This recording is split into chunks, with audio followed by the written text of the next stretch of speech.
एक आतंकवादी नेता खुद बता रहा है कि उसका और एक देश की सेना के बीच कितना करीबी रिश्ता है।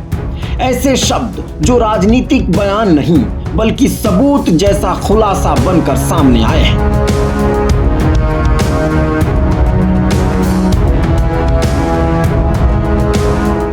उनका जनाजा पढ़ाना, अब जनाजा पढ़ाना एक मुसलमान का दूसरे मुसलमान पर हक है।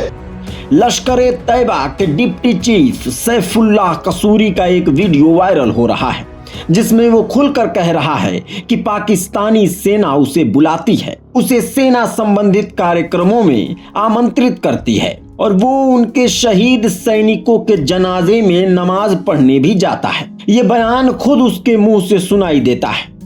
हमारे ये शहीद है, हमारा ये फख्र है और हमें कहा गया कि उनका जनाजा पढ़ाना। अब जनाजा पढ़ाना एक मुसलमान का दूसरे मुसलमान पर हक है, लेकिन अगर हम जनाजा भी पढ़ाएं तो हमारे दुश्मन के पेट में मरोड़ खड़े हो, उसका दिमाग मौत हो, उसकी रातों की नींदें हराम हो, तो इसका माना क्या है कि दुश्मन बड़ा बुखलाया हुआ है, उसके कदमों से जमीन निकल रही है, उसको अपना वजूद खतरे में नजर आ रहा है। ये वीडियो ऑडियो विजुअल फुटेज के रूप में एक स्कूल के कार्यक्रम का बताया जा रहा है और खुफिया एजेंसियों ने इसकी प्रामाणिकता की पुष्टि की है।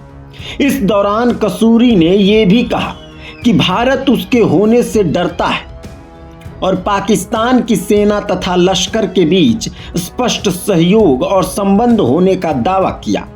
कसूरी को 2025 में पहलगाम आतंकी हमले का मास्टरमाइंड भी बताया जाता है जिसमें 26 लोगों की हत्या हुई थी। ये बयान पाकिस्तान सरकार द्वारा आतंकवाद के खिलाफ कार्रवाई के अपने दावों को सीधे चुनौती देता है, क्योंकि यहाँ एक प्रतिबंधित आतंकी नेता सार्वजनिक रूप से सीधे सेना के साथ अपने नाते रिश्ते की बात स्वीकार कर रहा है। इससे ये सवाल उठ रहा है कि किस हद तक एक आतंकवादी संगठनों और राज्य स्तरीय संस्थाओं के बीच सहयोग या समर्थन है और ये भारत पाक सीमा पार संबंधों तथा वैश्विक सुरक्षा चर्चा में एक नया उभार उत्पन्न कर रहा है।